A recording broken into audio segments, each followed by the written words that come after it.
ਪੰਦੇਰ ਸਾਹਿਬ, ਭਾਰਤ ਦੇ ਬਹੁਤ ਸਾਰੇ ਵਿਦਿਆਰਥੀ ਯੂਕਰੇਨ ਗਏ ਹੋਏ ਨੇ, ਉੱਥੇ ਫਸੇ ਹੋਏ ਨੇ। ਇਸ ਵੇਲੇ ਜੋ ਸਥਿਤੀ ਬਣੀ ਹੈ ਤੇ ਉਹਨਾਂ ਨੂੰ ਉੱਥੋਂ ਇਵੈਕੂਏਟ ਕਰਨ ਦਾ ਕੰਮ ਹੁਣ ਕਾਫੀ ਤੇਜ਼ੀ ਨਾਲ ਕੀਤਾ ਜਾ ਰਿਹਾ।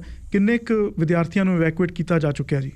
ਵਾਸੂ ਜੀ, ਐਗਜ਼ੈਕਟ ਨੰਬਰ ਤਾਂ ਹਾਲੇ ਨਹੀਂ ਕਿਹਾ ਜਾ ਸਕਦਾ। ਬੇਸ਼ੱਕ ਜਿਹੜੇ ਫੋਰਨ ਸੈਕਟਰੀ ਨੇ ਸ਼੍ਰਿੰਗਲਾ, ਉਹਨਾਂ ਦੀ ਕੱਲ ਬਿਆਨ ਸੀਗਾ ਕਿ 60% ਜਿਹੜੇ ਵਿਦਿਆਰਥੀ ਨੇ ਉਹਨਾਂ ਨੂੰ ਸਿਕਿਉਰ ਕਰ ਲਿੱਤਾ ਗਿਆ। ਕੱਲ ਸਾਰਾ ਦਿਨ ਜਿਹੜਾ ਹੈਗਾ ਇੱਕ ਖਬਰ ਜਿਹੜੀ ਸੀ ਉਹ ਬਹੁਤ ਵਾਇਰਲ ਹੋ ਕੇ ਸੋਸ਼ਲ ਮੀਡੀਆ ਤੇ ਸੀ ਕਿ ਪ੍ਰਧਾਨ ਮੰਤਰੀ ਨਰਿੰਦਰ ਮੋਦੀ ਦੀ ਜਿਹੜੀ ਕੂਟਨੀਤੀ ਹੈ ਉਹਨੂੰ ਇੱਕ ਸਫਲਤਾ ਮਿਲੀ ਹੈ। ਔਰ ਕਿਉਂਕਿ ਉਹ ਰੂਸੀ ਰਾਸ਼ਟਰਪਤੀ ਵਲਾਡੀਮੀਰ ਪੁਤਿਨ ਦੇ ਨਾਲ ਰੈਗੂਲਰਲੀ ਕੰਟੈਕਟ ਸੀ ਤੇ 6 ਘੰਟਿਆਂ ਦਾ ਇੱਕ ਕੋਰੀਡੋਰ ਮਿਲਿਆ ਸੀ, ਜੋ ਹੁਣ ਅੱਜ ਕੱਲ੍ਹ ਸਾਰਿਆਂ ਵਾਸਤੇ ਮਿਲਿਆ। ਔਰ ਉਹ ਹਿਊਮੈਨੀਟੇਰੀਅਨ ਕੋਰੀਡੋਰ ਸੀਗਾ ਯੂਕਰੇਨ ਦੇ ਵਿੱਚ, ਤਾਂ ਕਿ ਜਿਹੜੇ ਸਿਵਿਲੀਅਨਸ ਨੇ ਉਹ ਇਵੈਕੂਏਟ ਕੀਤੇ ਜਾ ਸਕਣ। ਉਹ ਤਾਂ ਚਲੋ ਫਿਰ ਭਾਰਤ ਨੇ ਇਸ ਤੋਂ ਪਹਿਲਾਂ ਹੀ ਆਪਣੇ ਬਹੁਤ ਸਾਰੇ 4 ਵਜ਼ੀਰ ਯੂਰਪ 'ਚ ਭੇਜੇ ਹੋਏ ਆ। ਰੋਮਾਨੀਆ, ਮਲਡੋਵਾ, ਸਲੋਵਾਕੀਆ, ਸਾਰੇ ਪਾਸੇ ਉਧਰਲੇ ਪਾਸੇ ਗਏ ਹੋਏ ਨੇ। ਉਹ ਇਵੈਕੂਏਸ਼ਨ ਦੇਖ ਰਹੇ ਆ। ਵੀਡੀਓਜ਼ ਬੜੀਆਂ ਆ ਰਹੀਆਂ ਨੇ। ਸਾਬਕਾ ਫੌਜ ਮੁਖੀ ਜੋ ਅੱਜ ਕੱਲ੍ਹ ਮਿਨਿਸਟਰ ਆਫ ਸਟੇਟ ਨੇ, VK ਸਿੰਘ, ਉਹ ਜਿਹੜੇ ਵਿਦਿਆਰਥੀ ਨੇ ਉਹਨਾਂ ਨੂੰ ਫੌਜ ਦੇ ਜਿਹੜੇ ਇੰਡੀਅਨ 에ਅਰ ਫੋਰਸ ਦੇ ਜਹਾਜ਼ ਨੇ ਉਹਨਾਂ 'ਚ ਬੋਰਡ ਕਰਵਾਉਂਦੇ ਆ। ਉਹਨਾਂ ਦੀਆਂ ਵੀਡੀਓਜ਼ ਆਈਆਂ ਨੇ। ਬਹੁਤ ਸਾਰੇ ਜਿਹੜੇ ਹੈਗੇ ਵਿਦਿਆਰਥੀ ਉਹ ਭਾਰਤ ਪਹੁੰਚੇ ਨੇ।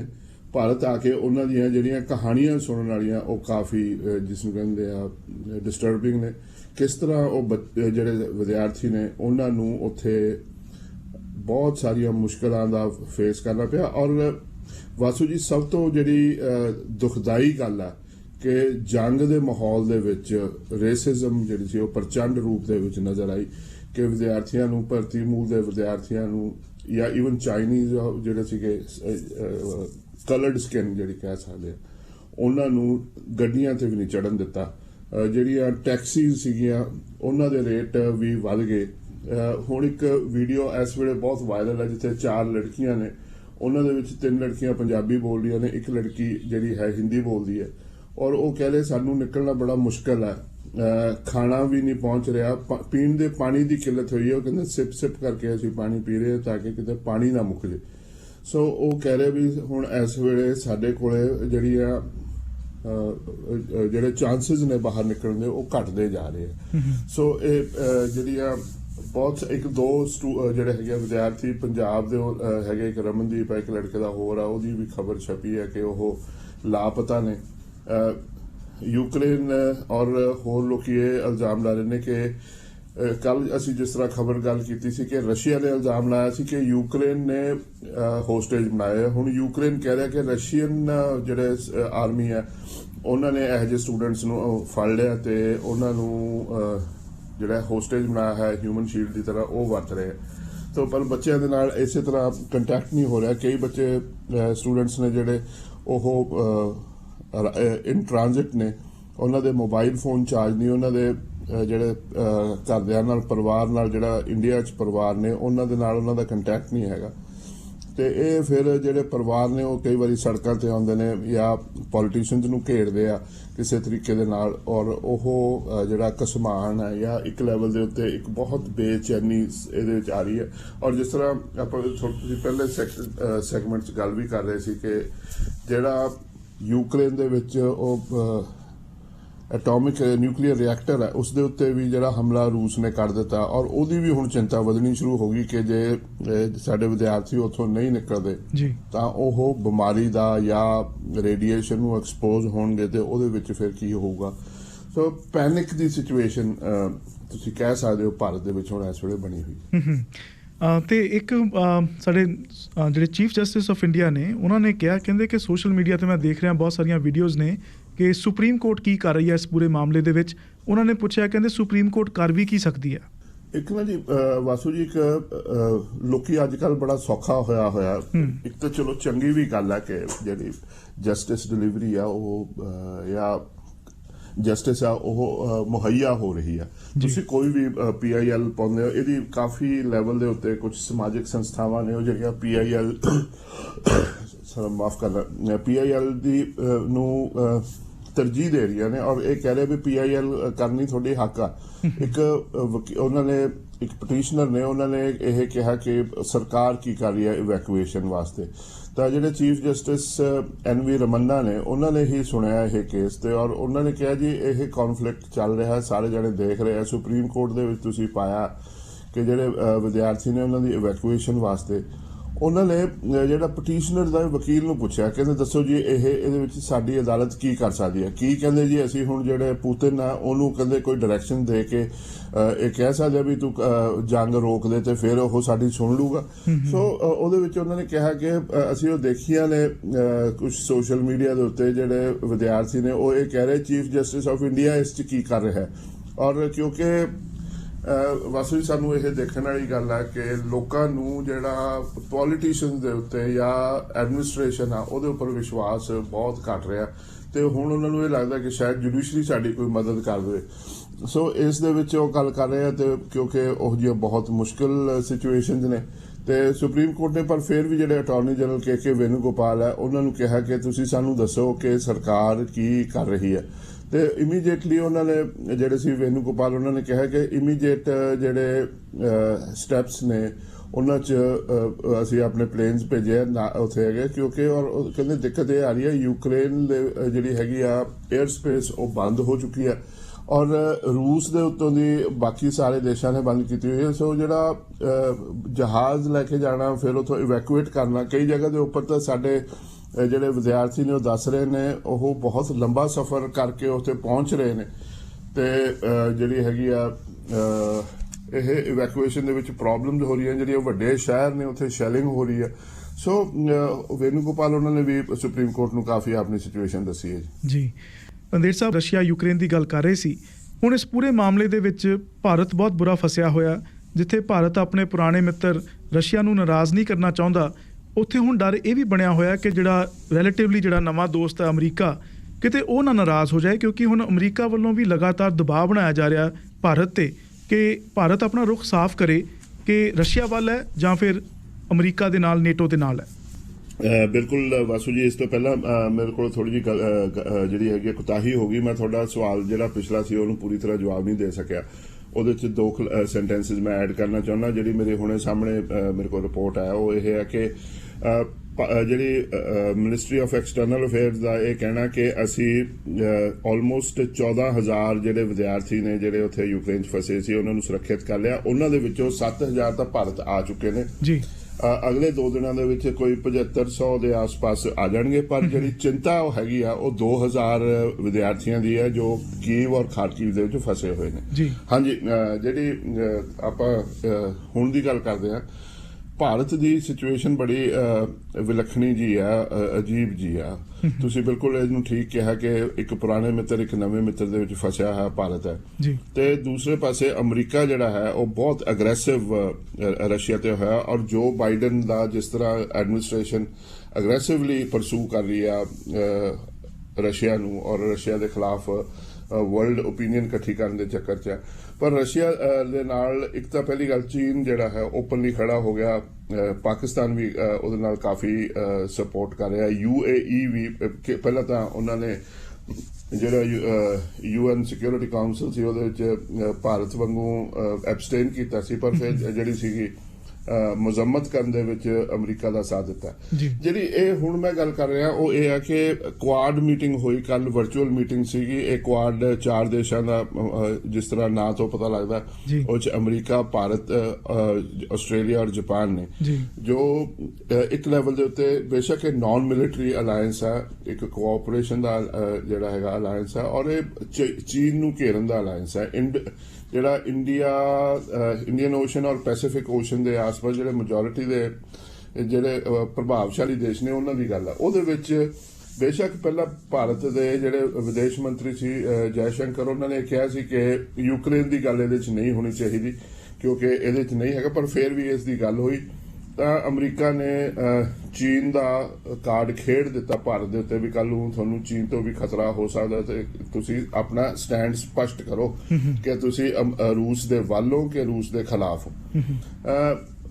ਔਰ ਇਹਦੇ ਵਿੱਚ ਇਹ ਵੀ ਹੈ ਕਿ ਜੇ ਰੂਸ ਵੱਲ ਜੇ ਆਪਣਾ ਭਾਰਤ ਸਟੈਂਡ ਸਪਸ਼ਟ ਨਹੀਂ ਕਰਦਾ, ਬਾਈਡਨ ਐਡਮਿਨਿਸਟ੍ਰੇਸ਼ਨ ਭਾਰਤ ਦੇ ਉੱਤੇ ਸੈਂਕਸ਼ਨਸ ਲਾਉਣ ਲਈ ਵੀ ਸੋਚ ਰਹੀ ਹੈ।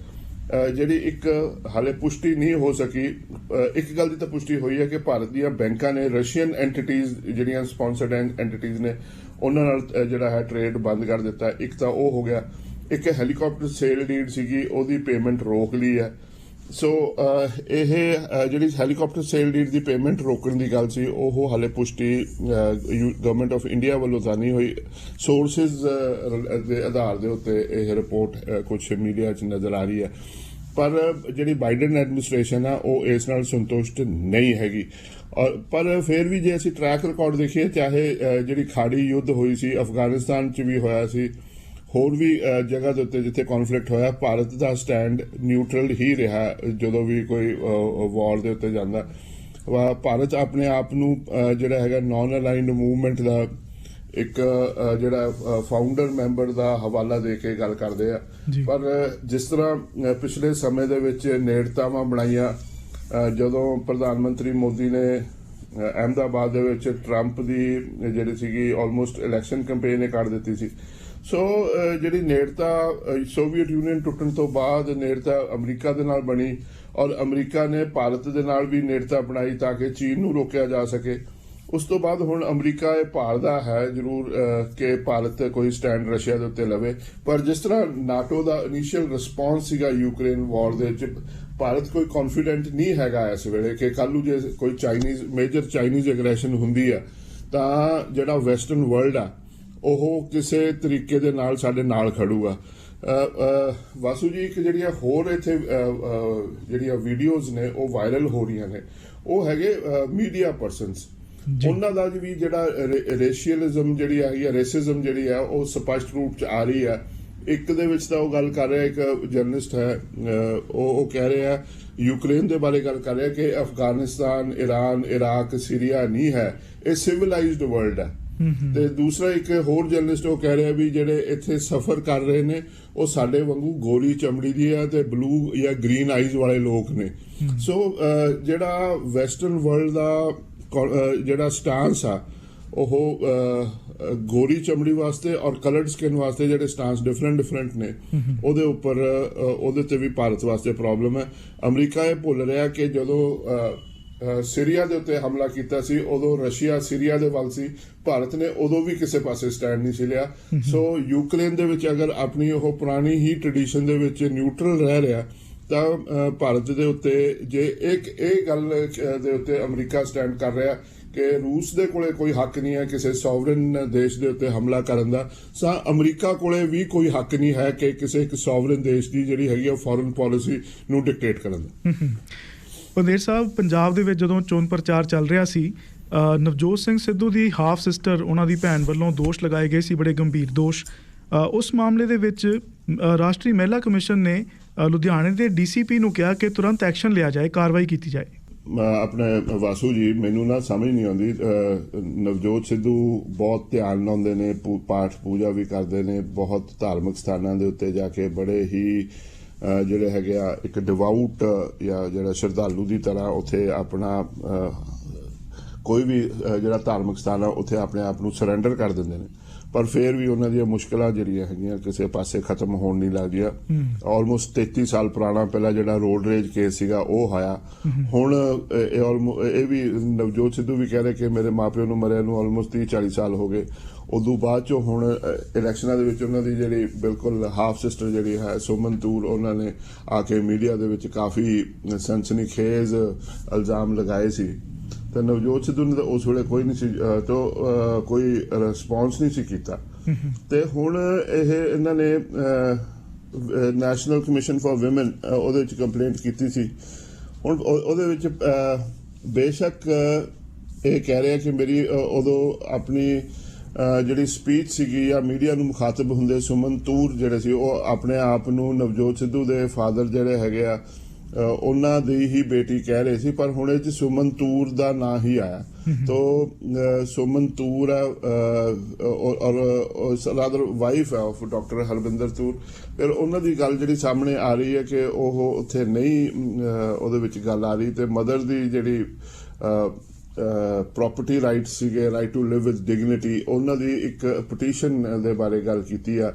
ਤਾਂ ਉਹਨਾਂ ਨੇ DCP ਲੁਧਿਆਣਾ ਨੂੰ ਨੈਸ਼ਨਲ ਕਮਿਸ਼ਨ ਨੇ ਕਿਹਾ ਕਿ ਤੁਸੀਂ ਇਹਦੇ ਤੇ ਐਪਰੋਪਰੀਏਟ ਐਕਸ਼ਨ ਲਓ ਕਿ ਜਿਹੜਾ ਇਹ ਕੰਪਲੇਨੈਂਟ ਹੈ ਇਹਦਾ ਇੱਕ ਰਾਈਟ ਹੈ ਪ੍ਰੋਪਰਟੀ ਦੇ ਉੱਤੇ ਵੀ ਤੇ ਟੂ ਲਿਵ ਵਿਦ ਡਿਗਨਿਟੀ। ਹੁਣ ਜਿਹੜੇ ਇਹ ਸੁਮਨ ਤੂਰ ਹੈ ਇਹ ਅਮਰੀਕਾ 'ਚ ਰਹਿੰਦੇ ਆ, ਤੋ ਨਵਜੋਤ ਸਿੱਧੂ ਅਮਰੀਕਾ ਦੇ ਵਿੱਚ ਰਹਿਣ ਵਾਲੇ ਇੱਕ ਬੰਦੇ ਦਾ right to live with dignity ਨੂੰ ਕਿਵੇਂ ਅਫੈਕਟ ਕਰਦੇ ਆ ਉਹ ਤਾਂ ਪਤਾ ਨਹੀਂ। ਪ੍ਰੋਪਰਟੀ ਰਾਈਟਸ ਦੇ ਉੱਤੇ ਕਿੰਨਾ ਕੁ ਹੱਕ ਬਣਦਾ ਵਾ ਇਹ ਜਿਹੜੇ ਹੈਗੇ ਸੁਮਨ ਤੂਰ ਆਪਣੇ ਮਦਰ ਦੀ ਤਾਂ ਪ੍ਰੋਪਰਟੀ ਦੇ ਉੱਪਰ ਰਾਈਟ ਐਕਸਰਸਾਈਜ਼ ਕਰ ਸਕਦੇ ਆ, ਪਰ ਜਿਹੜੇ ਕਿਉਂਕਿ ਉਹਨਾਂ ਦੇ father are not the same, ਤਾਂ ਨਵਜੋਤ ਸਿੱਧੂ ਦੇ ਫਾਦਰ ਦੀ ਜਿਹੜੀ ਪ੍ਰੋਪਰਟੀ ਆ ਉਹਦੇ ਉੱਪਰ ਸੁਮਨ ਤੂਰ ਕਿਸ ਤਰ੍ਹਾਂ ਆਪਣਾ ਪ੍ਰੋਪਰਟੀ ਦਾ ਰਾਈਟ ਐਕਸਰਸਾਈਜ਼ ਕਰੇਗੀ ਉਹ ਨਹੀਂ ਹਾਲੇ ਸਮਝ ਆਉਂਦਾ। ਆਉਣ ਵਾਲੇ ਟਾਈਮ 'ਚ ਪਤਾ ਲੱਗੇਗਾ। ਪਰ ਗੱਲ ਸਾਹਮਣੇ ਹੁਣ ਗੱਲ ਜਿਹੜੀ ਜਿਸ ਨੂੰ ਆਪਾਂ ਕਹਿੰਦੇ ਆ ਬਿੱਲੀ ਥੈਲੇ 'ਚੋਂ ਬਾਹਰ ਆ ਗਈ ਹੈ। ਗੱਲ ਤਾਂ ਜਿਹੜੀ ਲੜਾਈ ਸੀ ਉਹ ਤਾਂ ਪ੍ਰੋਪਰਟੀ ਦੇ ਬਾਰੇ ਹੀ ਸੀਗੀ, ਹੋਰ ਤਾਂ ਕੋਈ ਗੱਲ ਹੈ ਨਹੀਂ ਸੀ। ਜਿਹੜਾ ਇੰਨਾ ਪਿਆਰ ਮੁਹੱਬਤ ਦਿਖਾਇਆ ਸੁਮਨ ਤੂਰ ਨੇ ਉਹ ਗੱਲ ਤਾਂ ਪ੍ਰੋਪਰਟੀ ਦੇ ਬਾਰੇ ਸੀ। ਪਰ ਫਿਲਹਾਲ ਜਿਹੜਾ ਕਮਿਸ਼ਨ ਫॉर ਜਿਹੜਾ ਨੈਸ਼ਨਲ ਕਮਿਸ਼ਨ ਫॉर ਵਿਮਨ ਹੈ ਉਹਨੇ DCP ਜਿਹੜਾ ਹੈ ਉਹਨੂੰ ਕਿਹਾ ਕਿ 15 ਦਿਨਾਂ ਦੇ ਵਿੱਚ ਸਾਨੂੰ ਰਿਸੀਵ ਹੋਣ ਦੇ ਵਿੱਚ ਇਹ ਸਾਡਾ ਜਿਹੜਾ ਡਾਇਰੈਕਸ਼ਨ ਆ ਜਾਂ ਸਾਡੀ ਚਿੱਠੀ ਆ ਉਹਨੂੰ ਰਿਸੀਵ ਕਰਨ ਤੇ 15 ਦਿਨਾਂ ਦੇ ਅੰਦਰ ਸਾਨੂੰ ਇੱਕ ਰਿਪੋਰਟ ਭੇਜੋ। ਕੀ ਰਿਪੋਰਟ ਭੇਜੀ ਜਾਊਗੀ ਇਹ ਆਉਣ ਵਾਲੇ ਦਿਨ ਦੱਸਣਗੇ, ਕਿਉਂਕਿ ਇਹੋ ਜਿਹੇ ਕਮਿਸ਼ਨ ਦੀਆਂ ਰਿਪੋਰਟਾਂ ਵਾਸਤੇ ਨਾਰਮਲੀ ਜਿਹੜੀ ਆ ਪੁਲਿਸ ਕਦੇ ਪੰਜਾਬ ਪੁਲਿਸ ਦਾ ਖਾਸ ਤੌਰ ਤੇ ਉਹ ਤਾਂ ਨੈਸ਼ਨਲ ਜਿਹੜਾ Punjab state human rights commission ਆ ਉਹਨੂੰ ਵੀ ਨਹੀਂ ਰਿਸਪੌਂਡ ਕਰਦੇ, ਕਿਉਂਕਿ ਇਹ ਜਿਹੜੇ ਕਮਿਸ਼ਨ ਨੇ ਇਹਨਾਂ ਦੇ ਕੋਲੇ ਸੁਮਨ ਜੀ ਕੋਈ ਇਹੋ ਜਿਹੀ ਪਾਵਰ ਨਹੀਂ ਹੁੰਦੀ, ਜੁਡੀਸ਼ੀਅਲ ਪਾਵਰ ਨਹੀਂ ਹੁੰਦੀ ਕਿ ਕਿਸੇ ਨੂੰ ਸਮਨ ਕਰ ਲੈਣ ਤਾਂ ਜਾਂ ਕਿਸੇ ਨੂੰ ਜੇਲ੍ਹ ਕਰ ਦੇਣ। ਉਹ ਕਾਫੀ ਰਿਕਮੈਂਡੇਟਰੀ ਲੈਵਲ ਦੇ ਉੱਤੇ ਟੁਥਲੈਸ ਟਾਈਗਰਸ ਨੇ ਬਹੁਤ ਸਾਰੇ ਕਮਿਸ਼ਨ, ਇਹਨਾਂ ਦੇ ਉੱਤੇ ਕੀ ਹੋਊਗਾ। ਪਰ ਖਬਰ ਜ਼ਰੂਰ ਬਣ ਗਈ ਹੈ ਨਵਜੋਤ ਸਿੱਧੂ ਦੇ ਖਿਲਾਫ। ਜੀ ਪੰਦੇਰ ਸਾਹਿਬ, ਚਰਨਜੀਤ ਚੰਨੀ ਦੇ ਨੈਫਿਊ ਜਿਹੜੇ ਉਹਨਾਂ ਦੇ ਕੀ ਨਾਮ ਉਹਨਾਂ ਦਾ ਸਨੀ ਨਾਮ ਉਹਨਾਂ ਦਾ ਮੇਰਾ ਖਿਆਲ ਭੁਪਿੰਦਰ ਸਨੀ, ਹਾਂ ਉਹ ਕਪੂਰਥਲੇ ਜੇਲ੍ਹ ਦੇ ਵਿੱਚ ਸੀਗੇ। ਉਹਨਾਂ ਨੇ ਕਿਹਾ ਵੀ ਮੇਰੀ ਛਾਤੀ ਦੇ ਵਿੱਚ ਦਰਦ ਹੁੰਦਾ ਤੇ ਉਹਨਾਂ ਨੂੰ ਹਸਪਤਾਲ ਲਿਜਾਇਆ ਗਿਆ ਤੇ ਡਾਕਟਰਾਂ ਨੇ ਕਿਹਾ ਸਭ ਠੀਕ ਹੈ ਤੁਸੀਂ ਵਾਪਸ ਜੇਲ੍ਹ ਜਾਓ। ਬਿਲਕੁਲ ਕੱਲ ਵਾਸੂ ਜੀ ਇਹ ਵੀ ਕਾਫੀ ਦੇਰ ਚੱਲਦਾ ਰਿਹਾ ਕਿਉਂਕਿ ਇਹ ਵਾਇਰਲ ਹੋ ਗਿਆ ਸੀ ਕਿ ਭੁਪਿੰਦਰ ਹਨੀ ਨੇ ਅਰੈਸਟ ਤੋਂ ਬਾਅਦ ਜਦੋਂ ਉਹਨਾਂ ਨੂੰ ਜੁਡੀਸ਼ੀਅਲ ਹੁਣ ਕਸਟਡੀ 'ਚ ਨੇ, ਸਾਡੇ ਸਰੋਤਿਆਂ ਨੂੰ ਬਿਲਕੁਲ ਯਾਦ ਹੋਏਗਾ ਕਿ ਐਨਫੋਰਸਮੈਂਟ ਡਾਇਰੈਕਟੋਰੇਟ ਨੇ ਉਹਨਾਂ ਦੇ ਛਾਪਾਮਾਰੀ ਕੀਤੀ ਸੀ, ਇਨਵੈਸਟੀਗੇਸ਼ਨ ਕੀਤਾ ਸੀ। 10 ਕਰੋੜ ਦੇ ਆਸ-ਪਾਸ ਨਕਦੀ ਤੇ ਕੋਈ 60 ਕਰੋੜ ਦੇ ਆਸ-ਪਾਸ ਪ੍ਰਾਪਰਟੀ ਦੇ ਕਾਗਜ਼ ਜਿਹੜੇ ਸੀ ਉਹ ਜ਼ਬਤ ਕੀਤੇ ਗਏ। 2018 ਦਾ ਕੇਸ ਜਿਹੜਾ ਸੀ ਇਹ ਚੱਲ ਰਿਹਾ ਇਲੀਗਲ ਸੈਂਡ ਮਾਈਨਿੰਗ ਦੇ ਬਾਰੇ, ਔਰ ਉਹਦੇ 'ਚ ਤਫਤੀਸ਼ ਇਹ ਚੱਲ ਰਹੀ ਹੈ। ਉਹ 'ਚ ਅਰੈਸਟ ਹੋ ਗਿਆ ਔਰ ਕਾਫੀ ਇਹਦੇ ਉੱਪਰ ਸਿਆਸਤ ਵੀ ਗਰਮਾਈ। ਸੋ ਕੱਲ ਭੁਪਿੰਦਰ ਹਨੀ ਨੇ ਇਹ ਇਲਜ਼ਾਮ ਲਗਾਇਆ ਕਿ ਪੁਲਿਸ ਉਹਨਾਂ ਤੇ ਤਸ਼ੱਦਦ ਕਰ ਰਹੀ ਹੈ, ਟਾਰਚਰ ਕਰ ਰਹੀ ਹੈ ਤੇ ਉਹਨਾਂ ਨੂੰ ਬਹੁਤ ਬੇਚੈਨੀ ਮਹਿਸੂਸ ਹੋ ਰਹੀ ਹੈ, ਚੈਸਟ ਦੇ ਵਿੱਚ ਪੇਨ ਹੈ ਤੇ ਉਹਨਾਂ ਨੂੰ ਅੰਮ੍ਰਿਤਸਰ ਲੈ ਕੇ ਜਾਇਆ ਗਿਆ ਜਿੱਥੇ ਉਹਨਾਂ ਨੂੰ ਪ੍ਰੋਪਰਲੀ ਉਹਨਾਂ ਦਾ ਡਿਟੇਲਡ ਐਗਜ਼ਾਮੀਨੇਸ਼ਨ ਕੀਤਾ ਗਿਆ। ਕੋਈ ਬਾਡੀ ਦੇ ਉੱਤੇ ਕੋਈ ਸੱਟ ਨਹੀਂ ਨਜ਼ਰ ਆਈ ਔਰ ਜਿਹੜੇ ਵਾਈਟਲ ਪੈਰਾਮੀਟਰਸ ਨੇ ਬਾਡੀ ਫੰਕਸ਼ਨਿੰਗ ਦੇ ਉਹ ਠੀਕ ਠਾਕ ਪਾਏ ਗਏ ਤੇ ਔਰ ਉਹ ਵਾਪਸ ਉਹਨਾਂ ਨੂੰ ਜੇਲ੍ਹ ਭੇਜ ਦਿੱਤਾ ਗਿਆ। ਕਈ ਵਾਰੀ ਆਪਣੇ ਆਪ ਨੂੰ ਸ਼ਾਇਦ ਨਾਰਮਲੀ ਇਹ ਜਿਹੜੇ ਇਹੋ ਜਿਹੇ ਕੈਦੀ ਹੁੰਦੇ ਨੇ ਜਾਂ ਡਿਟੇਨੀਜ਼ ਹੁੰਦੇ ਨੇ ਇਹ ਇੱਕ ਨਾਰਮਲ ਪ੍ਰੈਕਟਿਸ ਹੈ ਵਾਸੂ ਜੀ ਕਿ ਉਹ ਕਹਿਣਾ ਜੀ ਮੇਰੀ ਛਾਤੀ 'ਚ ਦਰਦ ਹੈ। ਸੋ ਉਹਦੇ 'ਚ ਕਈ ਵਾਰੀ ਜੇਲ੍ਹ 'ਚੋਂ ਬਾਹਰ ਆ ਜਾਂਦੇ ਨੇ, ਫਿਰ ਹਸਪਤਾਲ 'ਚ ਬੈਠੇ ਜਾਂਦੇ ਨੇ, ਉੱਥੇ ਆ ਕੇ ਤੁਹਾਡੇ ਰਿਸ਼ਤੇਦਾਰ ਤੁਹਾਨੂੰ ਮਿਲ ਮੁਲ ਲੈਂਦੇ ਨੇ। ਸੋ ਇਹ ਇੱਕ ਜਿਹਨੂੰ ਕਹਿੰਦੇ ਆ ਪੈਂਤਰਾ ਵਾ ਜਾਂ ਇੱਕ ਟ੍ਰਿਕ ਹੈ ਜੋ ਡਿਟੇਨੀਜ਼ ਜਾਂ ਕੈਦੀ ਯੂਜ਼ ਕਰਦੇ ਨੇ। ਪਰ ਭੁਪਿੰਦਰ ਹਨੀ ਵਾਸਤੇ ਮੁਸ਼ਕਿਲਾਂ ਉਵੇਂ ਬਰਕਰਾਰ ਨੇ ਔਰ ਚੰਨੀ ਸਾਹਿਬ ਵਾਸਤੇ ਵੀ ਨੇ। ਚੰਨੀ ਸਾਹਿਬ ਦਾ ਇੰਤਜ਼ਾਰ ਹੋ ਰਿਹਾ, ਸ਼ਾਇਦ ਕਹਿੰਦੇ ਕੱਲ ਨੂੰ ਆਪਣੇ ਉਹ ਜਿਹੜਾ ਇਕਾਂਤਵਾਸ ਆ ਉਹ ਚੋਂ ਬਾਹਰ ਨਿਕਲ ਕੇ ਆਉਣਗੇ। ਇਹਦੇ ਨਾਲ ਜਿਹੜੀ ਹੈਗੀ ਆ ਵਾਪਸ ਜਿਹੜੀ ਸੈਂਡ ਮਾਈਨਿੰਗ ਆ ਨਾ ਉਹਦੇ ਉੱਪਰ ਖਬਰ ਫਿਰ ਜਿਹੜੀ ਸਪੌਟਲਾਈਟ ਜਾਂਦੀ ਆ। ਬੇਸ਼ੱਕ ਅਰੈਸਟ ਵੀ ਹੋ ਗਈ, ਸਭ ਕੁਝ ਹੋ ਗਿਆ, ਕਹਿੰਦੇ ਜੀ ਜਿਹੜੀ ਸੈਂਡ ਮਾਈਨਿੰਗ ਆ ਇਹ ਹਾਲੇ ਵੀ ਉਵੇਂ ਦੀ ਉਵੇਂ ਚੱਲ ਰਹੀ ਨੇ। ਤੋ ਔਰ ਰੋਪੜ ਦੇ ਵਿੱਚ ਇਹਦੇ 'ਚ ਬਹੁਤ ਵੱਡੀਆਂ ਪ੍ਰੋਬਲਮਸ ਨੇ। ਉੱਥੇ ਜਿਹੜੀਆਂ ਮਸ਼ੀਨਾਂ ਚੱਲ ਰਹੀਆਂ ਨੇ ਸਾਰੇ ਦਾ ਸਾਰਾ ਕੱਢ ਰਹੇ ਆ।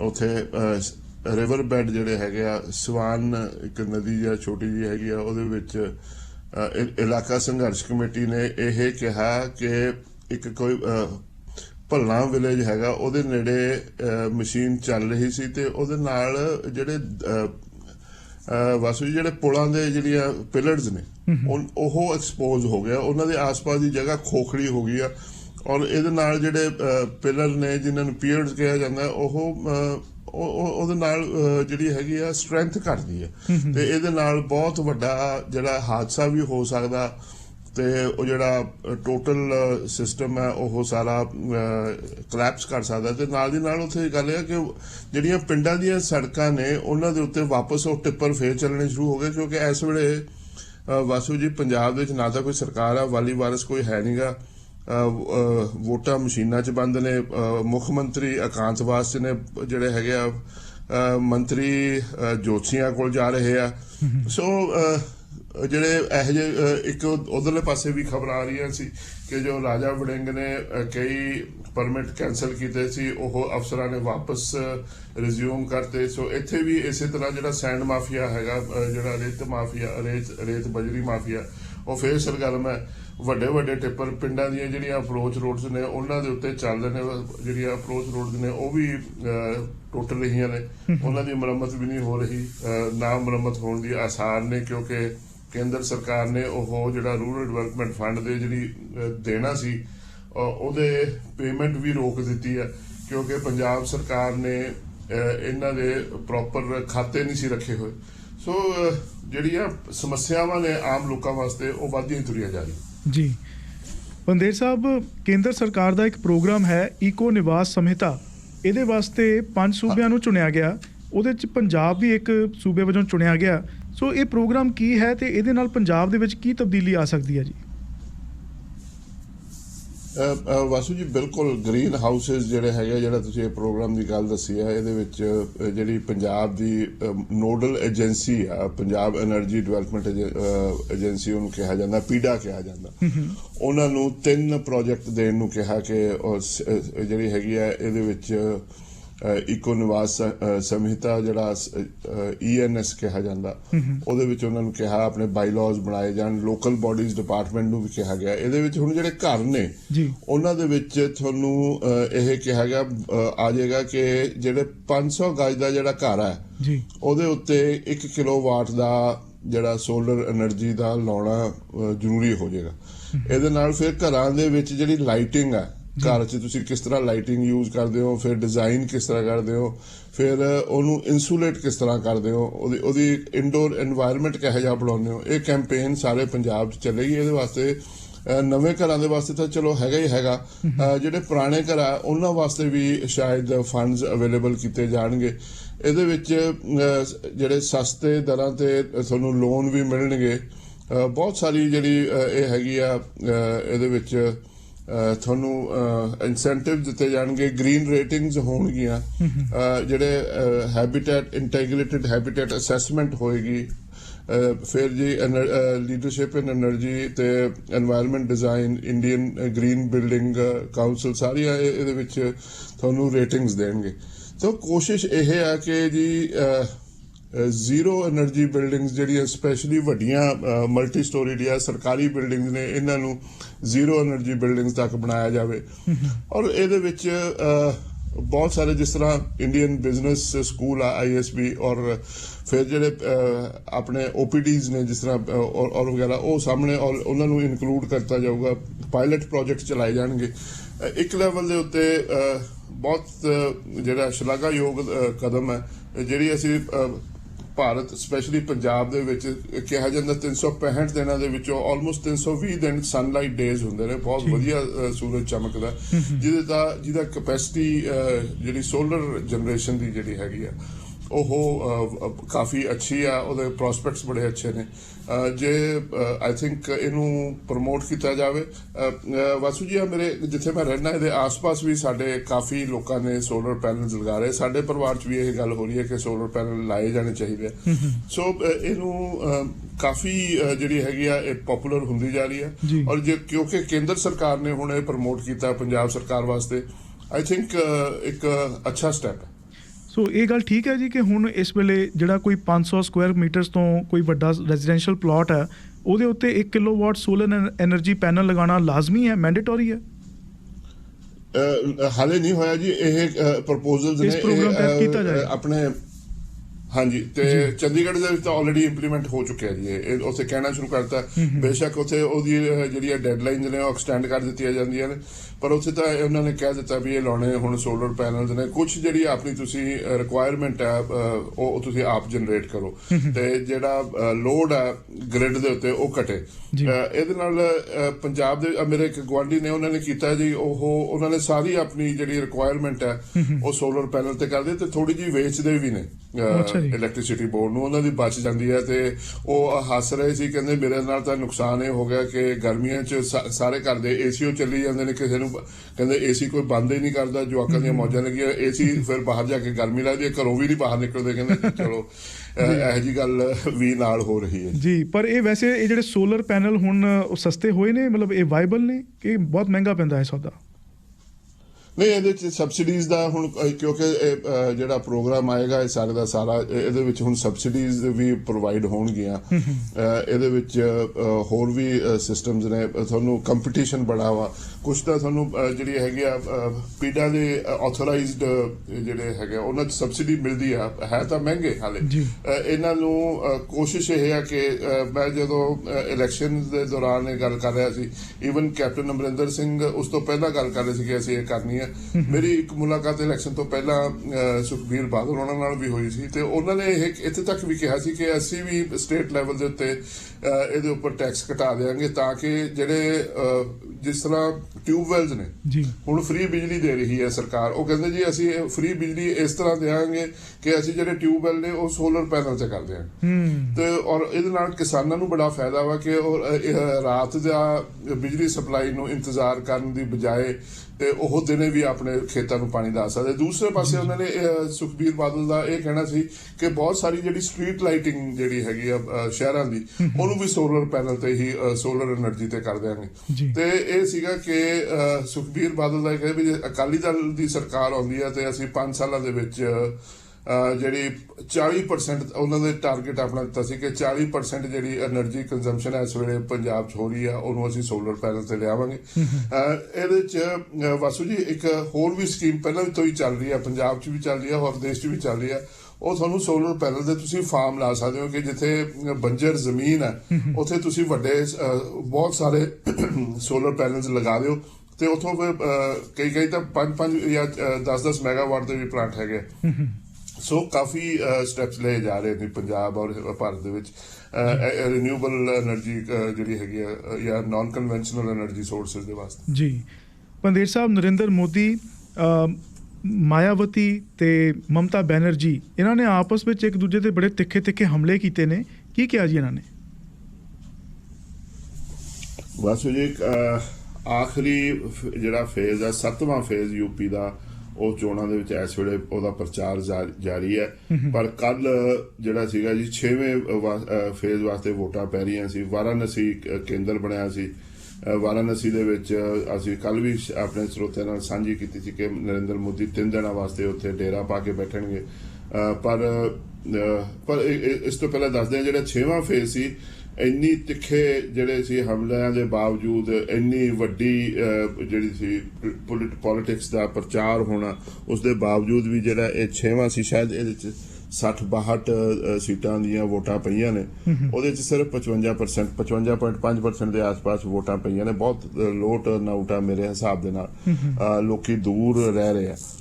ਪਰ ਜਿਹੜਾ ਆਖਰੀ ਫੇਜ਼ ਵਾਸਤੇ ਜਿਹੜਾ ਹੁਣ ਤਾਬੜ ਤੋੜ, ਜਿਸ ਨੂੰ ਅੰਗਰੇਜ਼ੀ 'ਚ ਕਹਿੰਦੇ, ਹਿੰਦੀ 'ਚ ਕਹਿੰਦੇ ਜੀ ਹਮਲੇ ਹੋ ਰਹੇ ਆ, ਤਾਬੜ ਤੋੜ ਬੜੇ। ਅੱਜ ਮੈਂ ਕੱਲ ਸੁਣਿਆ ਉਹਦੇ ਤੇ ਟੀਵੀ ਦੇ ਉੱਤੇ, ਤੇ ਮੈਨੂੰ ਇਹ ਅੱਖਰ ਥੋੜਾ ਜਿਹਾ ਪਸੰਦ ਵੀ ਆਇਆ। ਤੋ ਹੁਣ 3 M's ਦੀ ਗੱਲ ਕਰ ਰਹੇ ਸੀਗੇ ਜੀ, ਮੋਦੀ, ਮਮਤਾ ਔਰ ਮਾਇਆਵਤੀ। ਇਹਨਾਂ ਨੇ ਜੀ ਇੱਕ ਦੂਜੇ ਤੇ ਕਿਆ ਸ਼ਬਦੀ ਹਮਲੇ ਕੀਤੇ।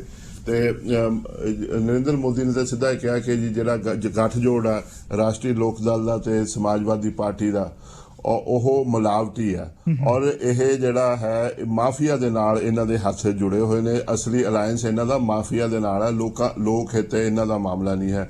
ਉਹਨਾਂ ਨੇ ਕੋਸ਼ਿਸ਼ ਕੀਤੀ ਕਿ ਪੁਰਾਣੇ ਟਾਈਮ ਦੇ ਉੱਤੇ ਕਿਸ ਤਰ੍ਹਾਂ ਮੁਖਤਾਰ ਅੰਸਾਰੀ ਨੂੰ ਪ੍ਰਮੋਟ ਕੀਤਾ ਗਿਆ, ਸਾਰੇ ਤੇ ਸਾਰਾ ਉਹ ਦੱਸਿਆ ਗਿਆ। ਪਰਿਵਾਰਵਾਦ ਦੇ ਉੱਤੇ ਵੀ ਉਹਨਾਂ ਨੇ ਹਮਲਾ ਕੀਤਾ।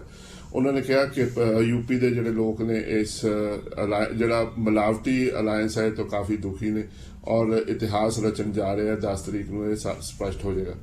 ਉਧਰ ਜਿਹੜੀ ਸੀ ਮਮਤਾ ਬੈਨਰਜੀ, ਉਹ ਸਮਾਜਵਾਦੀ ਪਾਰਟੀ ਔਰ ਰਾਸ਼ਟਰੀ ਲੋਕ ਦਲ ਦੇ ਵਾਸਤੇ ਉਹਨਾਂ ਨੇ ਇੱਕ ਰੈਲੀ ਦੇ ਸੰਬੋਧਨ ਕੀਤਾ ਤੇ ਉਹਨਾਂ ਨੇ ਗੱਲ ਕਹੀ ਕਿ ਜੀ ਜਿੱਥੇ ਪ੍ਰਧਾਨ ਮੰਤਰੀ ਨੇ ਗੰਗਾ ਆਰਤੀ ਕੀਤੀ ਸੀ, ਕਹਿੰਦੇ ਮੈਂ ਉਹ ਦੇਖਣਾ ਚਾਹੁੰਦੀ ਸੀ, ਪਰ ਉੱਥੇ ਜਿਹੜੇ ਸੀ ਬੀਜੇਪੀ ਦੇ ਕੁਝ ਵਰਕਰਸ ਨੇ ਆ ਕੇ ਸ਼ੋਰ ਸ਼ਰਾਬਾ ਕੀਤਾ ਤੇ ਕਾਲੇ ਝੰਡੇ ਦਿਖਾਏ, ਨਾਅਰੇ ਮਾਰੇ ਤੇ ਉਹਨਾਂ ਨੇ ਕਿਹਾ ਜੀ ਇਹ ਟੋਟਲ ਜਿਹੜਾ ਇਹ ਮਾਨਸਿਕਤਾ ਜਿਹੜੀ ਹੈ ਇਹ ਹੁੱਲੜਬਾਜ਼ੀ ਦੀ, ਗੁੰਡਾਗਰਦੀ ਦੀ, ਫਸਾਦ ਪ੍ਰਸਤ ਲੋਕਾਂ ਦੀ ਜਿਹੜੀ ਹੈਗੀ ਆ ਇੱਕ ਮਾਨਸਿਕਤਾ ਹੈ ਬੀਜੇਪੀ ਦੇ ਵਰਕਰਸ ਦੀ ਤੇ ਇਹਨਾਂ ਤੋਂ ਯੂਪੀ ਨੂੰ ਬਚਾਉਣਾ ਚਾਹੀਦਾ। ਉਹਨਾਂ ਨੇ ਕਿਹਾ ਇਸੇ ਤਰ੍ਹਾਂ ਦਾ ਹੀ ਇਹਨਾਂ ਨੇ ਜਿਹੜਾ ਸੀ ਵਰਤਾਰਾ ਵੈਸਟ ਬੰਗਾਲ 'ਚ ਕੀਤਾ ਸੀ ਔਰ ਉਹਨਾਂ ਨੇ ਵੈਸਟ ਬੰਗਾਲ ਦਾ ਹੀ ਆਪਣਾ ਨਾਰਾ ਉੱਥੇ ਰਿਪੀਟ ਕੀਤਾ, ਕਹਿੰਦੇ ਅਬ ਯੂਪੀ ਮੇਂ ਖੇਲਾ ਹੋਵੇ, ਸੋ ਦੀ game is on in UP. ਤੇ ਉਹਨਾਂ ਨੇ ਕਿਹਾ ਇਹ ਜਿਹੜੀ ਬੀਜੇਪੀ ਹੈ ਇਹਦੀ ਹਾਰ ਨਿਸ਼ਚਿਤ ਹੈ। ਪਰ ਨਾਲ ਦੀ ਨਾਲ ਜਿਹੜੀ ਮਾਇਆਵਤੀ ਸੀ, ਜਿਨ੍ਹਾਂ ਦੇ ਬਾਰੇ ਅਸੀਂ ਪਹਿਲਾਂ ਸੀਗੇ ਜੀ ਕਿ ਉਹ ਅਮਿਤ ਸ਼ਾਹ ਦੇ ਨਾਲ ਨੇੜਤਾ ਆਉਣੀ ਸ਼ੁਰੂ ਹੋ ਗਈ ਸੀ ਤੇ ਉਹ ਵੀ ਅੱਜ ਉਹਨਾਂ ਨੇ ਵੀ ਪੂਰੇ ਦਾ ਪੂਰਾ ਨਿਸ਼ਾਨਾ ਸਾਧਿਆ ਯੂਪੀ ਦੇ ਜਿਹੜੇ ਚੀਫ ਮਿਨਿਸਟਰ ਨੇ ਯੋਗੀ ਆਦਿੱਤਿਆਨਾਥ ਦੇ ਉੱਤੇ।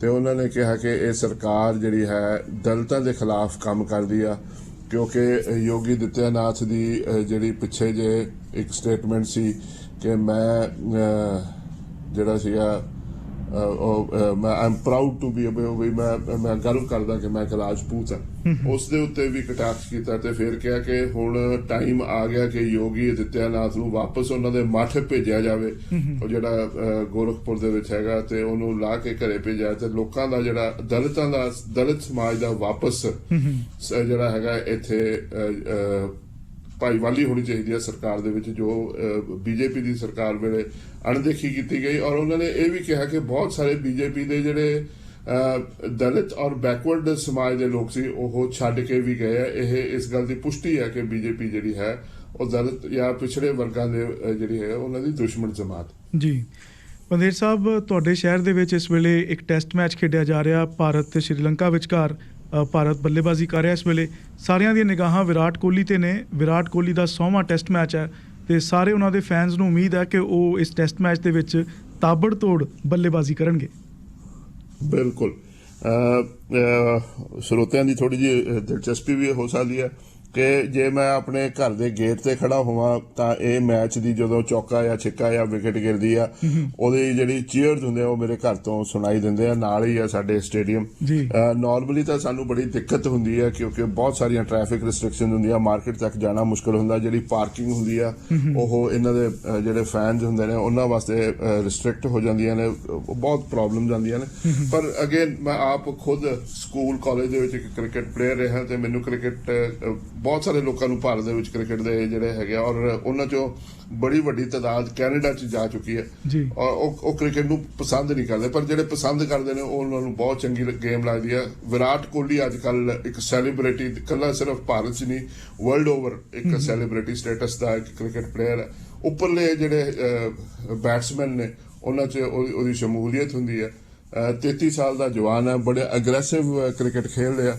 ਸੋ ਉਹਨਾਂ ਦੀ ਜਿਹੜੀ 100ਵਾਂ ਟੈਸਟ ਆ, ਅਗਲੀ ਸੈਂਚੁਰੀ ਆ। ਬੇਸ਼ੱਕ ਉਹਨਾਂ ਨੇ ਕ੍ਰਿਕਟ ਦੇ ਵਿੱਚ 27 ਸੈਂਚੁਰੀਆਂ ਮਾਰੀਆਂ ਨੇ, ਪਰ ਮੈਚਸ ਦੀ ਜਿਹੜੀ ਹੈਗੀ ਆ ਉਹ ਜਿਹੜੀ ਉਹਨਾਂ ਦੀ ਆਪਣੇ 100ਵਾਂ ਟੈਸਟ ਖੇਲ ਰਹੇ ਆ, ਇੱਕ ਹੋਰ ਸੈਂਚੁਰੀ ਹੈ। 100 ਕੈਚ ਵੀ ਫੜ ਚੁੱਕੇ ਨੇ ਆਪਣੇ ਕੈਰੀਅਰ ਦੇ ਦੌਰਾਨ, ਇੱਕ ਉਹ ਵੀ ਸੈਂਚੁਰੀ ਹੈ। ਰਿਕਾਰਡ ਦੇ ਰਿਕਾਰਡ ਉਹਨਾਂ ਦੇ ਨਾਂ ਤੇ ਦਰਜ ਹੋ ਰਹੇ ਨੇ। ਜਿਹੜੇ ਵਿਰਾਟ ਕੋਹਲੀ ਦੇ ਵਾਸਤੇ ਜਿਹੜੀ ਫੈਨ ਫੋਲੋਇੰਗ ਪੰਜਾਬ 'ਚ ਹੈਗੀ ਆ ਉਹ ਕਿਸੇ ਪੌਪ ਸਟਾਰ ਜਾਂ ਫਿਲਮ ਸਟਾਰ ਤੋਂ ਘੱਟ ਨਹੀਂ ਹੈ। ਲੋਕਾਂ ਨੂੰ ਤਾਂ ਮੈਂ ਕਈ ਵਾਰੀ ਇਹ ਦੇਖਿਆ ਕਿ ਉਹ ਵਿਰਾਟ ਕੋਹਲੀ ਵਰਗਾ ਹੇਅਰ ਕੱਟ ਕਰਨ ਦੀ ਵੀ ਕੋਸ਼ਿਸ਼ ਕਰਦੇ ਆ। ਬਹੁਤ ਸਾਰੇ ਇੱਥੇ ਪੋਸਟਰਸ ਐਂਡ ਹੋਰਡਿੰਗਸ ਵੀ ਲੱਗੀਆਂ ਹੋਈਆਂ ਨੇ ਸੜਕਾਂ ਦੇ ਉੱਤੇ ਵਿਰਾਟ ਕੋਹਲੀ ਨੂੰ ਕੰਗ੍ਰੈਚੁਲੇਟ ਕਰਨ ਦੀਆਂ, ਤੇ ਵਿਰਾਟ ਕੋਹਲੀ ਨੇ ਵੀ ਰਿਸਪੌਂਡ ਕੀਤਾ। ਕੱਲ ਮੈਨੂੰ ਇਹ ਪਤਾ ਲੱਗਿਆ ਕਿ ਕਾਫੀ ਫੈਨਸ ਉਹਨਾਂ ਨੂੰ ਮਿਲਣ ਗਏ ਤੇ ਉਹਨਾਂ ਨੇ ਜਿਹੜਾ ਸੀਗਾ ਆਟੋਗ੍ਰਾਫ ਦੇਣ ਤੋਂ ਮਨਾ ਨਹੀਂ ਕੀਤਾ। ਜਿਸ ਤਰ੍ਹਾਂ ਤੁਹਾਡੇ ਉੱਥੇ ਫੁੱਟਬਾਲ ਦੇ ਪਲੇਅਰ ਜਾਂ ਆਈਸ ਹਾਕੀ ਦੇ ਪਲੇਅਰ ਦੀ ਜਿਹੜੀ ਲੈਵਲ ਦੀ ਇੱਕ ਫੈਨ ਫੋਲੋਇੰਗ ਹੁੰਦੀ ਹੈ, ਉਸ ਤੋਂ ਜ਼ਿਆਦਾ ਵਿਰਾਟ ਕੋਹਲੀ ਦੀ ਫੈਨ ਫੋਲੋਇੰਗ ਹੈ। ਔਰ ਉਹਦੇ ਵਿੱਚ ਇੱਕ ਜਿਸ ਨੂੰ ਕਹਿ ਸਕਦੇ ਹਾਂ ਸਿਆਸਤ ਦੀ ਗੰਦਲੇਪਨ ਦੀ, ਯੂਕਰੇਨ ਦੀ ਲੜਾਈ ਦੀ ਜਿਹੜੀ ਟੈਨਸ਼ਨ ਆ, ਉਸ ਤੋਂ ਜਦੋਂ ਥੋੜਾ ਜਿਹਾ ਧਿਆਨ ਹਟਾਉਣ ਵਾਸਤੇ ਵਿਰਾਟ ਕੋਹਲੀ ਦੇ ਜਿਹੜਾ ਸੀਗਾ ਇਹ ਅਚੀਵਮੈਂਟ ਹੈ ਉਹਦੇ ਉੱਪਰ ਲੋਕਾਂ ਦਾ ਧਿਆਨ ਹੈ। ਪਹਿਲਾਂ ਤਾਂ ਇਹ ਸੀਗਾ ਜੀ ਕਿ ਸਟੈਂਡਸ ਖਾਲੀ ਰਹਿਣਗੇ ਕੋਵਿਡ ਰਿਸਟ੍ਰਿਕਸ਼ਨਸ ਕਰਕੇ, ਪਰ ਫਿਰ ਫੈਸਲਾ ਲਿਆ ਗਿਆ ਕਿ ਜਿਹੜਾ PCA ਸਟੇਡੀਅਮ ਹੈ, ਜਿਸ ਦਾ ਨਾਮ ਹੁਣ IS ਬਿੰਦਰਾ ਸਟੇਡੀਅਮ ਰੱਖਿਆ ਗਿਆ, ਫੇਜ਼ 9 ਮੋਹਾਲੀ ਦੇ ਵਿੱਚ ਹੈ, ਤੇ ਉਹ ਉੱਥੇ ਹੁਣ 50% ਜਿਹੜੇ ਸੀਗੇ ਸਪੈਕਟੇਟਰਸ ਆਉਣਗੇ। ਧੜ ਜਿਹੜੀਆਂ ਸੀਗੀਆਂ ਟਿਕਟਾਂ ਵਿਕ ਗਈਆਂ। ਬਹੁਤ ਸਾਰੇ ਲੋਕਾਂ ਨੂੰ ਹੁਣ ਆਸ ਹੈ ਕਿ ਉਹ ਦੇਖਣਾ ਚਾਹੁੰਦੇ ਵਿਰਾਟ ਕੋਹਲੀ ਨੂੰ, ਸ਼ਾਇਦ ਕਿਉਂਕਿ 2019 ਤੋਂ ਬਾਅਦ ਵਿਰਾਟ ਕੋਹਲੀ ਨੇ ਸੈਂਚਰੀ ਨਹੀਂ ਮਾਰੀ। ਤੋ ਲੋਕੀ ਐਕਸਪੈਕਟ ਕਰਦੇ ਨੇ ਕਿ ਆਪਣੇ 100ਵੇਂ ਟੈਸਟ ਦੇ ਵਿੱਚ ਉਹ ਸੈਂਚਰੀ ਵੀ ਮਾਰਨ, ਛੱਕੇ ਵੀ ਮਾਰਨ ਔਰ ਭਾਰਤ ਦਾ ਨਾਮ ਰੋਸ਼ਨ ਵੀ ਕਰਨ। ਬੰਦੇਰ ਸਾਹਿਬ, ਇਹ ਸਾਰੀਆਂ ਖਬਰਾਂ ਸਾਡੇ ਨਾਲ ਸਾਂਝੀਆਂ ਕਰਨ ਲਈ ਬਹੁਤ ਬਹੁਤ ਧੰਨਵਾਦ ਜੀ। ਕੱਲ ਫਿਰ ਗੱਲਬਾਤ ਕਰਾਂਗੇ। ਧੰਨਵਾਦ ਜੀ, ਬਹੁਤ ਬਹੁਤ।